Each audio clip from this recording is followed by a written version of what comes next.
चलिए शुरू करते हैं। आइए देखते हैं। ये सबसे पहले असीम वकार साहब, शुरुआत आपसे करना चाहती हूँ। काशी विश्वनाथ कॉरिडोर का आज लोकार्पण हो गया है। वल्लाह माशाअल्लाह।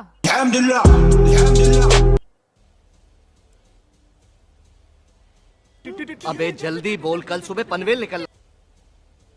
नहीं तो इससे क्या कहना चाहती हैं? मैं मतलब समझ नहीं पाया। मतलब ये हमारी परंपरा है, और अगर परंपरा को चमक और दमक लगे तो फिर आपको खुश होना चाहिए ना। मैंने तो मोदी का नाम ही नहीं लिया है, मैंने तो वल्लाह माशाअल्लाह कहा है। सैयद असीम वकार साहब क्या बात कर रहे हैं आप? और बहुत बहुत मैंने बहुत शराफत से एक सवाल आपसे किया था कि आज एक बड़ा दिन है, आप इस पर क्या कहेंगे?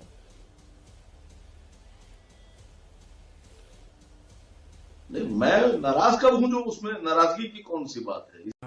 ये बड़ी अच्छी बात कही आप। इसी देश में रहता हूं, इसी देश की मिट्टी का हिस्सा हूं। मुझे पता है कि सर्वधर्म संभव हमारा देश है।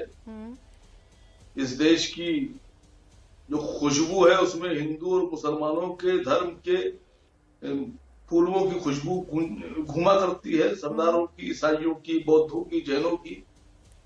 इससे हिंदुओं की ना कोई नाराज था, ना कोई नाराज हो सकता है। सबकी आस्था है, अच्छी बात है, होना चाहिए। लेकिन इस डिबेट से क्या मतलब है? ऐसा थोड़ी ना है कि काशी विश्वनाथ मंदिर मोदी जी ने बना दिया।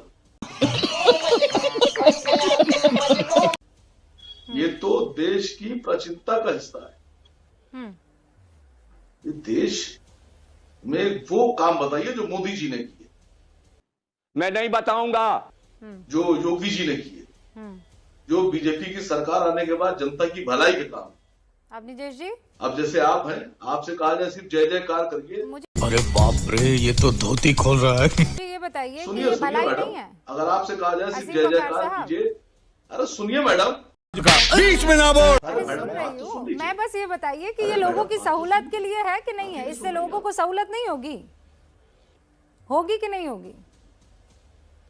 मैं तो आपसे कह रहा हूं ना कि नहीं मैडम, मैं आपसे क्या कह रहा हूं कि अगर आपको तनख्वाह ना दी जाए और आपके विकास के रास्ते बंद कर दिए जाएं, नहीं, आप मेरे और पे देश मत से आइए। कारोबार खत्म कर दिए जाएं, अरे आप कितना चिढ़ने लग तो गए। कितने मंदिर, तेरा तो गेम बजाना पड़ेगा। काशी मस्जिद में हम लोग विश्वनाथ जाएंगे। कॉरिडोर के लोकार्पण पर आपको इतनी चिढ़ क्यों मचने लगी असीम वकार साहब?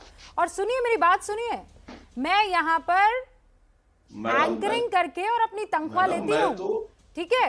आप कहीं पर किसी को पैसा देकर अपनी वाहवाही करवाते होंगे, इसीलिए आपको ऐसा लगता है चोर की दाढ़ी में तिनका।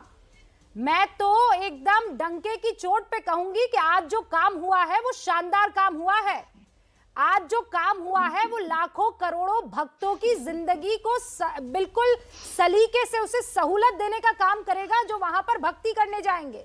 डंके की चोट पर कह रही हूं असीम वकार साहब, आपको चिढ़ मच रही है तो इसका कोई इलाज नहीं है। तो सुनिए, कोई इलाज नहीं है इसका। अरे मैडम बात तो मेरी करने नहीं दे रही। मुझे आप चढ़ाने आई थी, उल्टा हो गया। कहां से उल्टा हो गया? उल्टा हो गया मामला। मेरा हर हर महादेव कहना आपको चिढ़ मच गई। मेरा आपको वल्लाह माशाअल्लाह कॉरिडोर का लोकार्पण हो गया, आपको चिढ़ मच गई। क्या आप चाहते क्या है? अब और क्या किया जाए? मैं ये पूछ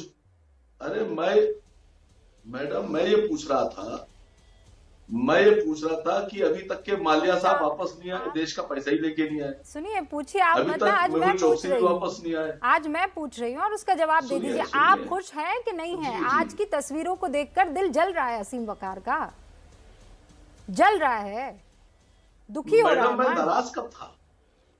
नहीं, मैं नाराज, मेरा कोई ट्वीट आया हो, मेरा कोई बयान आया हो, आप बोलिए, मैं ना दुखी हूँ ना खुश हूँ, आप बोल दीजिए। मेरे राष्ट्रीय अध्यक्ष ने कोई बयान दे दिया हो, समझ में आ जाएगा, समझ में आ जाएगा। मेरे राष्ट्रीय अध्यक्ष ने बयान दिया हो, मैंने दिया हो, तो बताइए।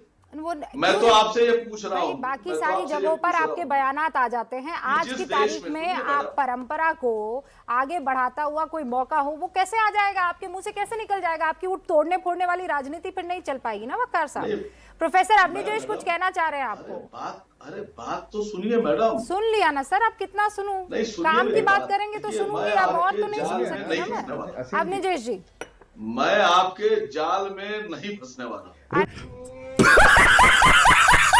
आप कोई मछली थोड़ी है जो जाल में फंसेंगे। मैंने आपको कहा आप मछली है। रूबिका वकार साहब काहे फंसेंगे जाल में जबरदस्ती?